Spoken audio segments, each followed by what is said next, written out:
নমস্কার বন্ধুরা, রাখির খুঁটিনাটিতে আপনাদের সবাইকে অনেক অনেক স্বাগত।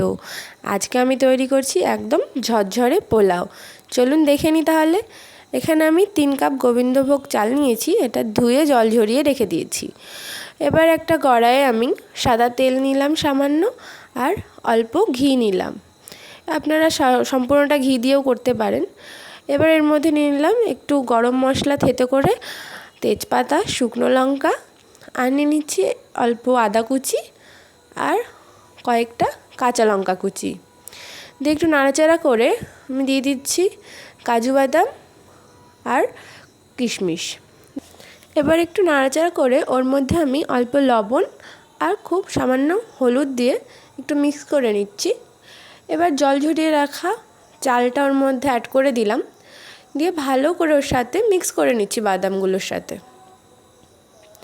এবার এর মধ্যে পরিমাণ মতো হলুদ আর লবণ আমি দিয়ে দিলাম, দিয়ে ভালো করে চালটাকে ভেজে নিব। এবার এই যে দেখুন ভাজা হয়ে গেছে চালটা। এর মধ্যে এবার আমি গরম জল অ্যাড করে দিলাম।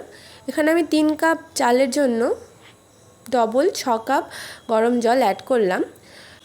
এই যে এবার দেখুন প্রায় 80% মতো যখন কুক হয়ে যাবে, সেই সময় আমি চিনিটা অ্যাড করব। এখানে আমি 5 চামচ মতো চিনি অ্যাড করেছি। পোলাওতে একটু মিষ্টি মিষ্টি হবে।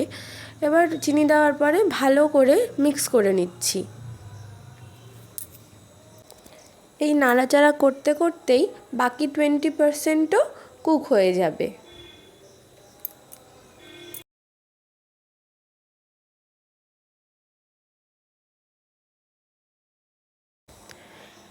এবার আমি এর মধ্যে গরম মশলা অ্যাড করছি। এখানে গরম মশলাটা আমি বাড়িতে একটু উলিয়ে গোটা গরম মশলাটা একটু জাস্ট হাফ ক্রাশ করে নিয়েছি। এবার একদম শেষে এর মধ্যে 2 চামচ ঘি অ্যাড করে দিব, দিয়ে আবার ভালো করে এটা মিক্স করে নিব।